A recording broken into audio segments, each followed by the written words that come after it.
every week I spend some time in classrooms with your kids and with their teachers, and it's always a highlight of the week. And this week I spent some time in grade 8 social studies, and in grade 8 social studies they learn a little bit about the American government, they learn a little bit of American history. This particular lesson was about the First Amendment. And so students were given a scenario that they had to talk through and decide what they would do if they were the Supreme Court. And they were all examples of when the First Amendment was challenged. So the most recent example was TikTok in 2025, when the American government was trying to shut them down. One was about the Pentagon Papers. One was a school newspaper got sued in the 70s by a student for sort of censoring what was going in.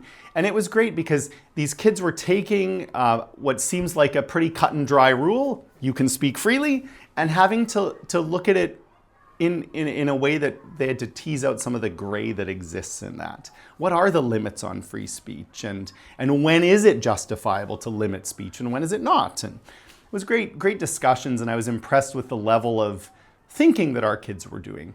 And that got me thinking about how with our own kids at home, we often limit or spend our conversation time with them just dealing with the things, arranging schedules, finding out what we need to do to make the next day function when everyone gets up at 6 a.m.